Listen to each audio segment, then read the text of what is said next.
Señor les bendiga. Es de mucho agrado y privilegio especial poder dirigirme por este medio a quienes escuchan y ven este video que trae palabra de Dios. Y la palabra de Dios es tan importante en nuestra vida, independientemente de quienes seamos, donde vivimos y la edad que tenemos. Así que en esta ocasión quiero que hablemos de un tema que a veces forma confusión para algunas personas, especialmente cristianos evangélicos recién convertidos. Y esta confusión y errores son difundidas con respecto a que es una enseñanza tan necesaria, tan fundamental de la Biblia, que es vital para la fe de todo cristiano. Que esta enseñanza sea vista en su luz verdadera y sostenida en su propia proporción y correctamente. ¿De qué estoy hablando? Estoy hablando precisamente de la doctrina del Espíritu Santo.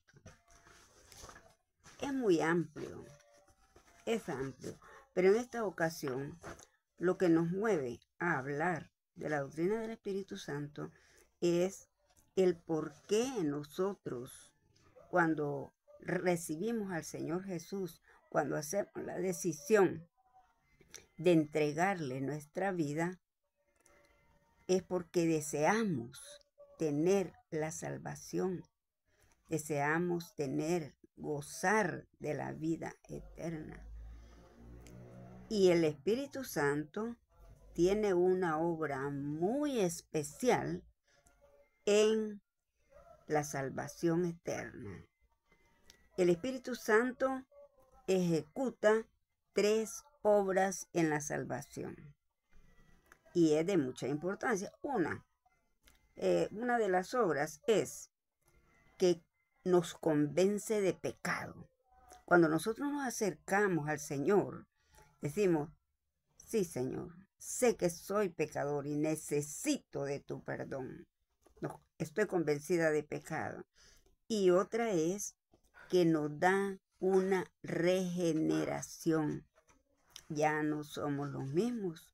Venimos a ser otra persona, otra vida, una vida muy diferente a la que llevábamos. Y ese cambio solamente lo hace el Señor por medio del Espíritu Santo.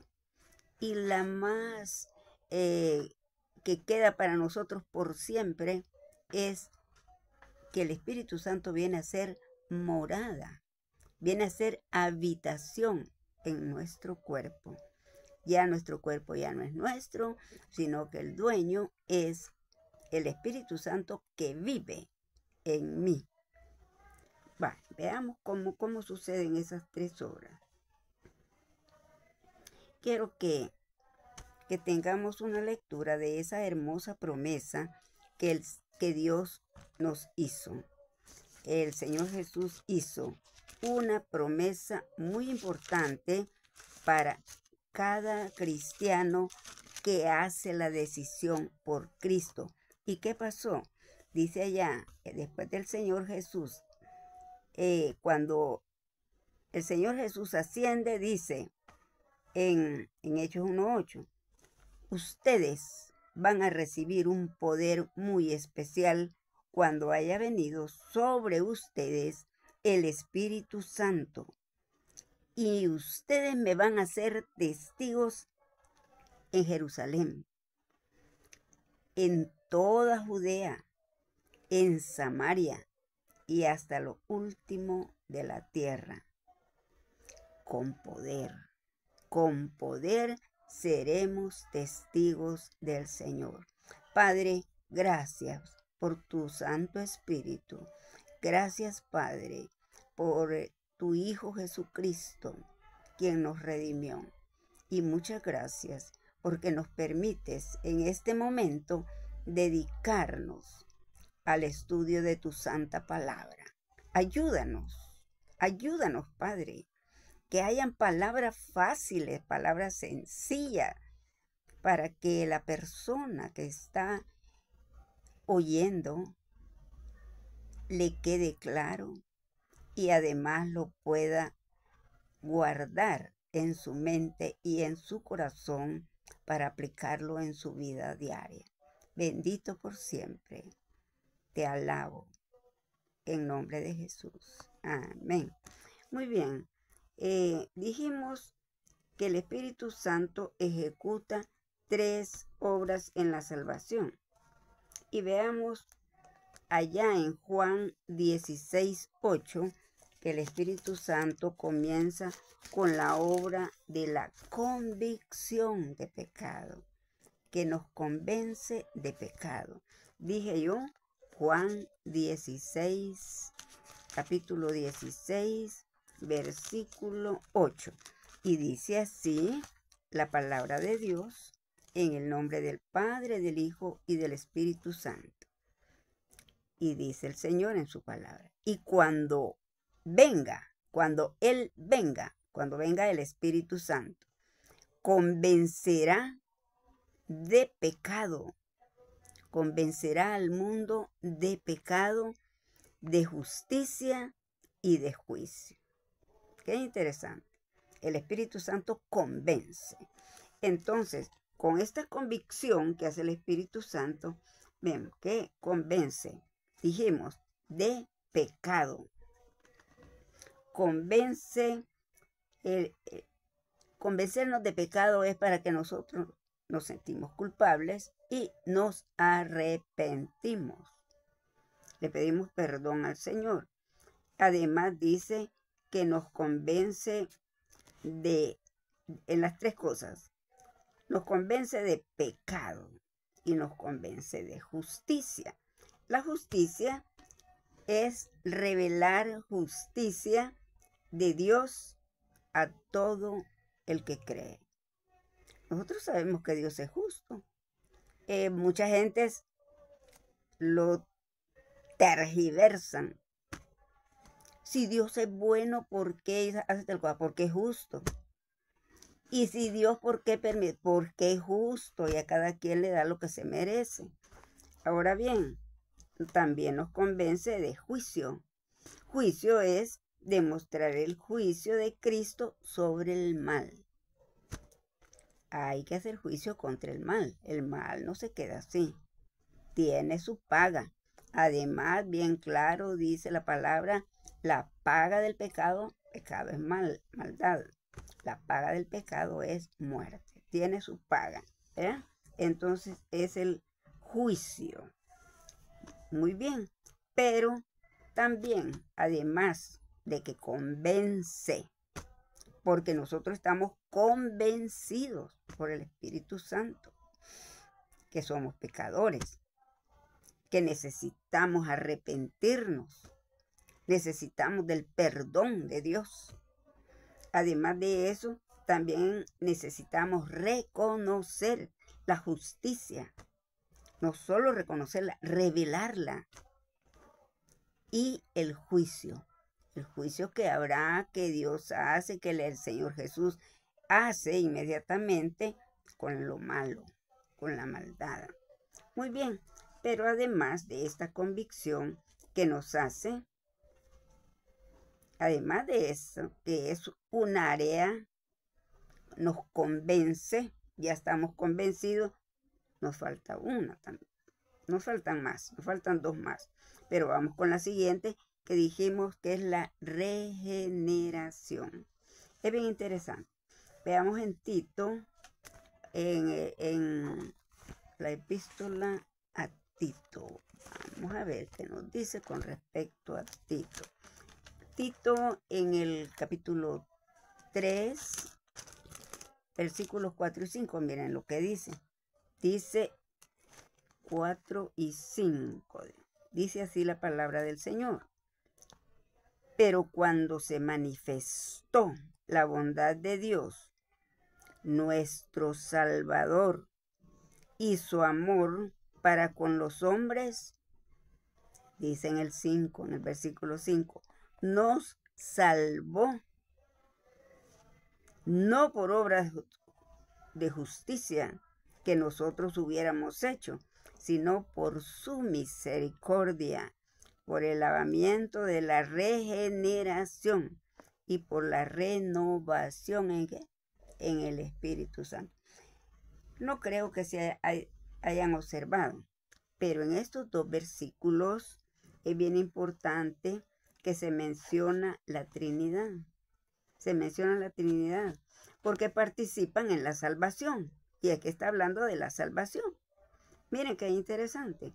El Hijo, aquí lo menciona en el 4, el Hijo nos redime, el Hijo paga, el Hijo nos compra con precio de sangre, nos redime. El Padre nos perdona. Y el Padre no solo nos perdona, sino que envía al Espíritu Santo para limpiar y renovarnos continuamente. Es un proceso continuo hasta que el Señor nos lleve. Bien interesante. Aquí les voy a explicar en el 4 cuando dijimos 4 y 5. En el 4 dice, cuando se manifestó la bondad de el Padre nuestro Señor Jesús, Hijo, y su amor para con los hombres, nos salvó, no por obras de justicia, no porque nosotros lo merecíamos, no por obras de justicia que nosotros hubiéramos hecho, sino porque tuvo misericordia por el lavamiento de la regeneración que el Espíritu Santo tenía que hacer en nosotros y por la renovación en el Espíritu Santo. O sea que es una regeneración renovada continuamente. ¿Verdad? Entonces, esto implica el nuevo nacimiento, el nuevo renacer, recrearnos, o sea, volvernos a crear o hacer totalmente nueva la persona. La persona que cree también, a esta persona le es impartida la vida de Dios mismo. ¿Y eso cómo? Veamos cómo. Es una regeneración, es algo nuevo, es un renacimiento. Entonces, a esta persona se le da una nueva naturaleza. Una nueva naturaleza. Y la palabra de Dios lo está diciendo. La nueva naturaleza la podemos ver acá en 2 Corintios 5, 17. Yo les leo. 2 Corintios 5, 17. Miren lo que dice. Lo que dice la naturaleza nueva. Dice así. La palabra de Dios en 2 Corintios 5, 17 dice, de modo que si alguno está en Cristo, nueva criatura es. Las cosas viejas nuestras pasaron y aquí todas son hechas nuevas. Muy bien. Si nosotros creemos en el Señor Jesús, tenemos un renacer, un nacimiento. Nacemos de nuevo. Somos una nueva persona, una nueva criatura.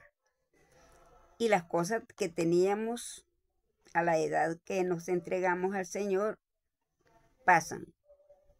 Ya no las vamos a necesitar. Porque todas son hechas nuevas. Especialmente en el interior de nuestro ser. Si sentíamos odio, ya no lo tenemos, ahora sentimos amor. Ha nacido un sentimiento diferente y así sucesivamente. Eso es la nueva naturaleza que nos da el Señor cuando nosotros le recibimos. Ya, y no es que no somos reformados, no somos rehabilitados, no somos reeducados, etc. Sino somos una nueva creación en el Señor. Pero además de que nos da una naturaleza nueva, también nos da una vida nueva. A vivir esa naturaleza que nos ha dado con una vida diferente a la que estábamos viviendo.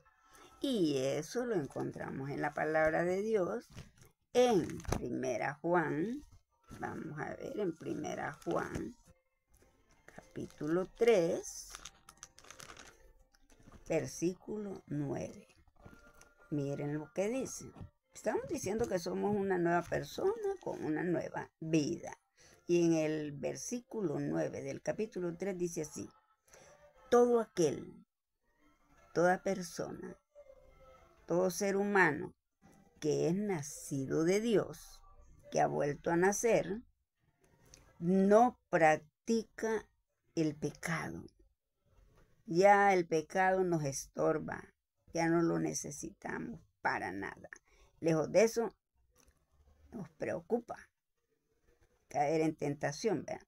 Entonces, dice, todo aquel que es nacido de Dios no practica el pecado, porque la simiente, ¿entendemos? La generación de Dios permanece en Dios y no puede pecar porque es nacido de Dios. Qué interesante, ¿verdad?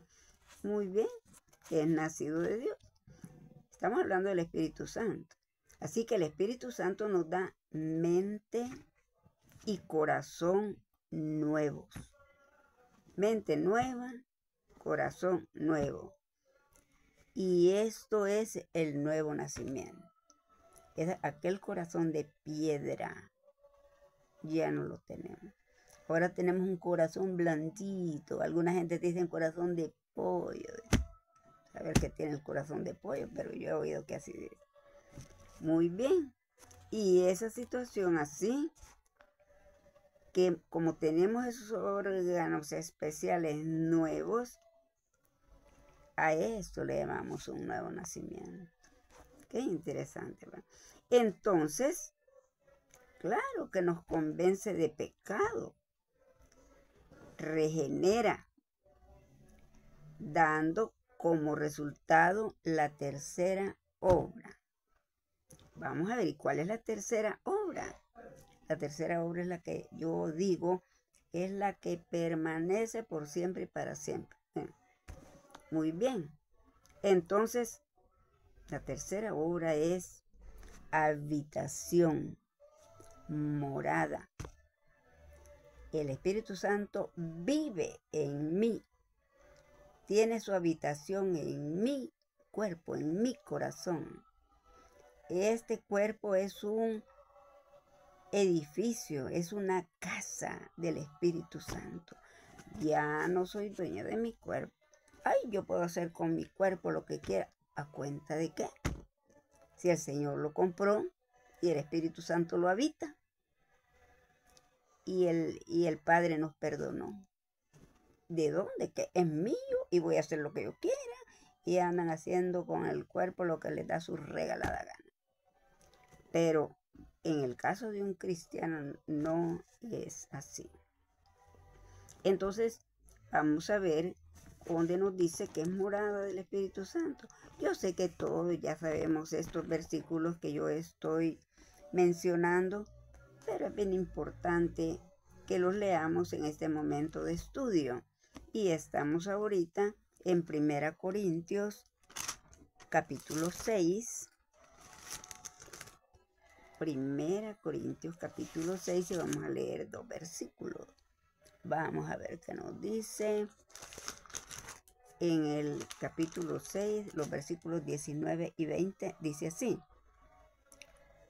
Le dice Pablo a los de Corinto: ¿o ignoran que el cuerpo de ustedes es templo del Espíritu Santo? Ese cuerpo, el cual está en ustedes, el cual tienen, que Dios les ha dado y que no es de ustedes, el cuerpo.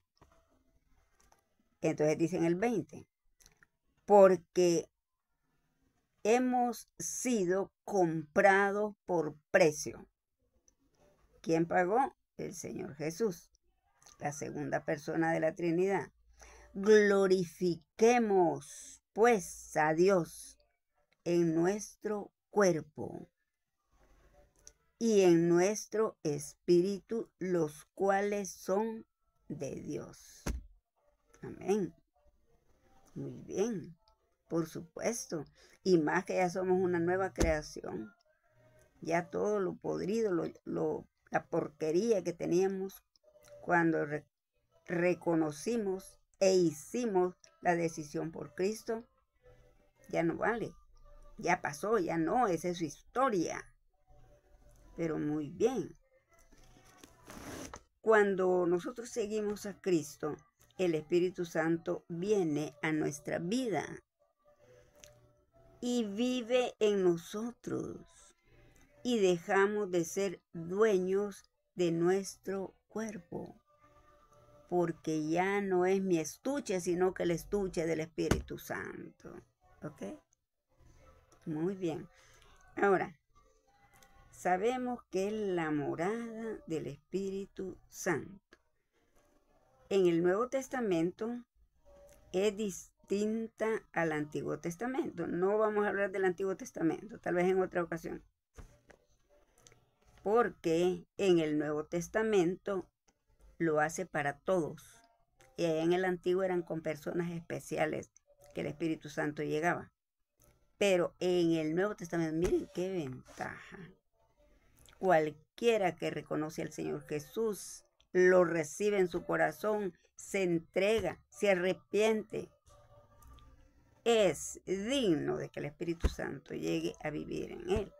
O sea que el Espíritu Santo es universal para los creyentes, para los cristianos evangélicos. Ahora, además, el Espíritu Santo es permanente. Esto me gusta a mí, que Él es permanente. Y veamos acá en Juan 14:16. Veamos qué interesante lo que dice. Eso sí que es bueno. Miren, Juan 14:16. Solo versículos bien conocidos estamos viendo. Aquí nos dice en Juan 14:16 que y yo, dice el Señor, rogaré al Padre y os dará otro consolador para que esté con ustedes, ¿cuándo? Para siempre. Ay, ya no tenés el Espíritu Santo, anda a pedir que te vuelvan a bautizar en el Espíritu. No. El Señor se lo da a quien lo merece, por lo tanto no se lo va a quitar porque lo merece. No se lo va a dar a uno que hoy es cristiano, mañana no. Ahora sí, mañana no, porque me van a ver. No, ese no es nada. Muy bien. Además, esto sucede en el momento que nosotros creemos. Cree en el Señor Jesús. Para todo aquel que cree es la salvación. Muy bien. Entonces, creer es tener fe de lo que se nos está diciendo, de lo que nos está hablando, que nos está dando el mensaje, quien nos está evangelizando, quien nos está leyendo la santa palabra de Dios. Miren qué interesante. Entonces, en este caso, el Espíritu Santo, pues, es para siempre, para todo aquel que cree. y además va a tener vida eterna, si es eternamente, pues. Ahora, en 1 Juan 2:20, veamos qué pasa. En 1 Juan 2:20 es en el momento de creer. 1 Juan capítulo 2, versículo 20. Y dice así la palabra del Señor. Capítulo 2, versículo 20, dice así. Pero vosotros tenéis la unción del Santo y conocéis todas las cosas. Está hablando con cristianos. Ustedes tienen la unción del Santo Espíritu y conocen todas las cosas. Y aquí en el 27 sigue diciendo, en el versículo 27, pero la unción que ustedes recibieron de Él permanece en ustedes y no tienen necesidad de que nadie les enseñe, así como la unción misma enseña todas las cosas y es verdadera y no es mentira, según la unción es la que nos ha enseñado que permanece en nosotros, el Espíritu Santo. Muy bien, está mucho que decir, pero hay una gente o que no entienden qué es unción. No sé qué entenderán por unción, pero unción viene desde el Antiguo Testamento y allá era donde se usaba la unción de aceite. Era echar aceite en la cabeza de los reyes. Como quien dice, te estoy nombrando rey. Y les echaban, los ungía. Y además, es bien interesante, eso era en el Antiguo Testamento, que ungían a los reyes, les derramaban aceite en la cabeza a los reyes y también a personas especiales, como decir a los profetas y alguna persona que iba a hacer alguna misión santa, alguna misión de Dios. Muy bien, pero veamos qué más.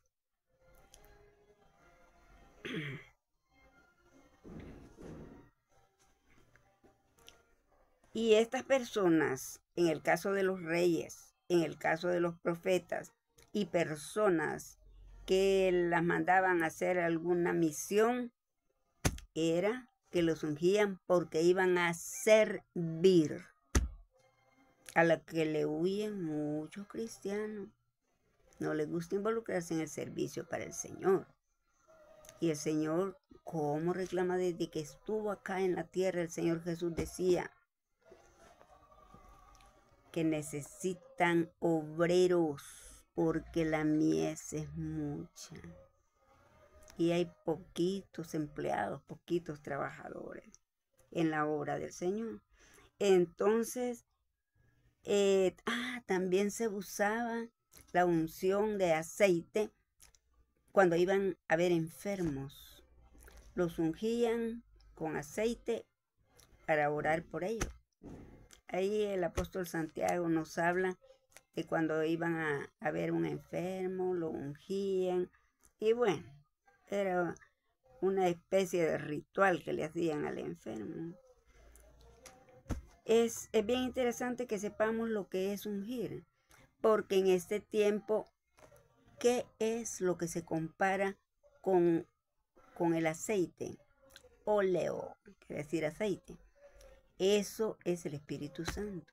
Si nosotros ya estamos ungidos con el Espíritu Santo, no hay necesidad de echarnos aceite, porque el aceite tipifica el Espíritu Santo de Dios. Yo no sé si me están entendiendo, pero eso les estoy explicando. Que ungían con aceite en el Antiguo Testamento. Luego el Señor dejó al Espíritu Santo. Y con la unción del Espíritu, aquí estamos leyendo ahorita, miren qué interesante. Dijimos en el 20 en el versículo 20, tal como está aquí en la Reina Valera, que dice, pero ustedes tienen la unción, ustedes ya están ungidos del Santo Espíritu y conocen todas las cosas. Y si no las conocen, es obligación de todo cristiano leer la Biblia, conocerla desde el Génesis en adelante, para ir entendiendo lo que sucedía y cómo está entrelazada un testamento con el otro, con el nuevo. Muy bien. Y miren, en el 27 continúa diciendo, pero la unción que ustedes recibieron permanece. No que ya se me quitó y ahora que me vuelvan a ungir. No, no es así. Es una vez. La unción permanece en ustedes y no tienen necesidad de que nadie les enseñe, porque la unción enseña. Si yo soy ungida con el Espíritu Santo, tengo que conocer de Biblia, tengo que conocer palabra de Dios y no voy a hacer otras tonteras que hacen algunos hermanos que confunden. No pudimos hablar de las cuestiones confusas, que se equivocan, que sacan cosas raras, que no están en la palabra de Dios. Y dice, así como la unción misma enseña todas las cosas y es verdadera. Y no es mentira. Según la unción, nos ha enseñado a permanecer en el Señor Jesús y en el Espíritu Santo, pues que es lo mismo, ¿eh? Padre, Hijo y Espíritu Santo. Muy bien, es bien interesante que nosotros entendamos eso. Habla de la unción, que muchos la confunden, porque yo pienso que desconocen el verbo ungir. Bueno, eso es lo que yo pienso, para que se equivoque. Habla de la unción del Santo Espíritu que permanece en nosotros desde el momento que creemos en el Señor Jesús, que nos entregamos a Él. Nosotros recibimos, somos insertos, somos bautizados, somos sumergidos en el cuerpo de Cristo y somos bautizados con el Espíritu Santo. Muy bien. Por lo tanto, podemos decir que la unción nos capacita y nos da poder. ¿Para qué? Para servir, para hablar del Señor. Y además es sinónimo de que habita en nosotros. Y si está en nosotros, nos va a dirigir, nos va a enseñar, nos va a guiar, etcétera, etcétera. Y el poder que nos da es para ya no, que no nos tiemblen los pies cuando le vamos a hablar del Señor a cualquiera. Cuando nos vamos a parar a hablar del Señor. Pero algunos dicen, el poder que me dio es para que yo pueda bailar y brincar y caerme al suelo y no sentir golpe. No sé qué clase de pues, eso nada tiene que ver con la palabra de Dios y con el Santo Espíritu. Esas son las confusiones. Por ignorancia, por falta de estudio bíblico. Es por eso que se inventan cosas. Un ejemplo, el Espíritu Santo mora en mí.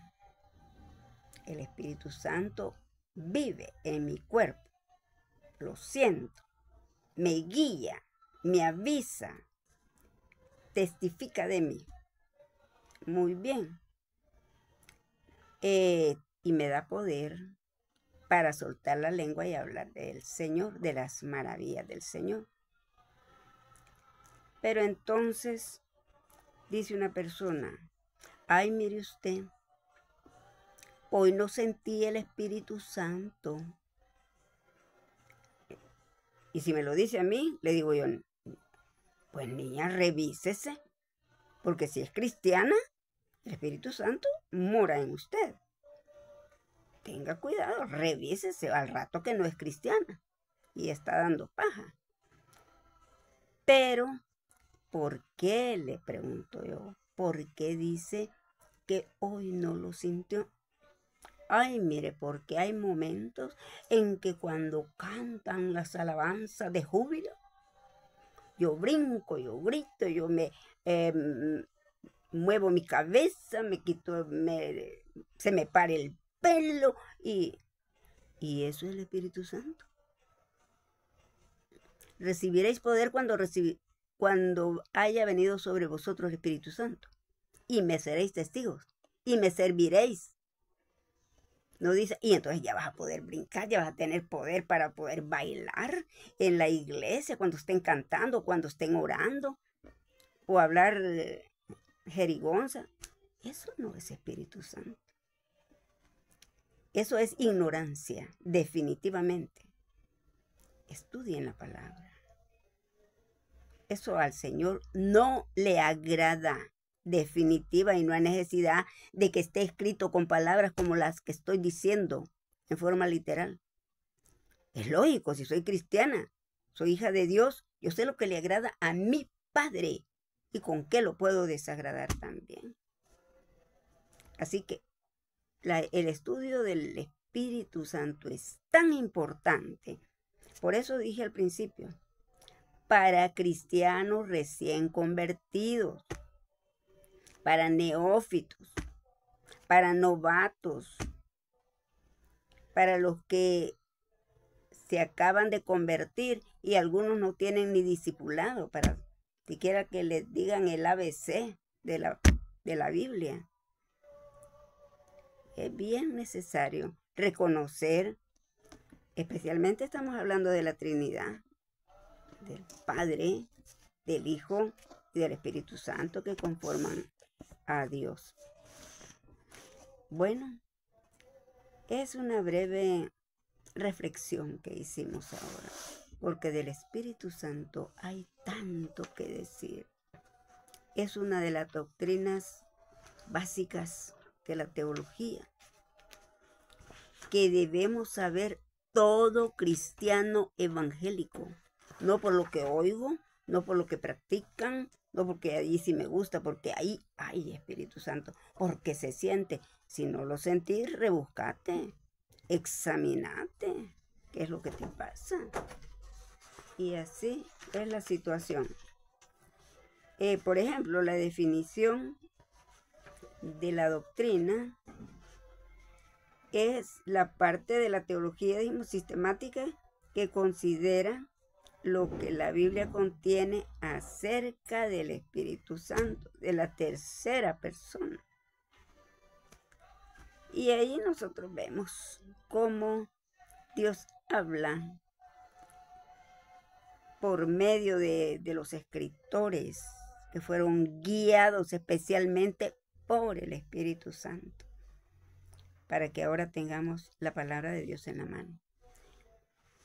Vamos a llegar hasta acá y el Señor nos ha permitido tener un poco de lectura en su santa palabra. A Él sea la gloria.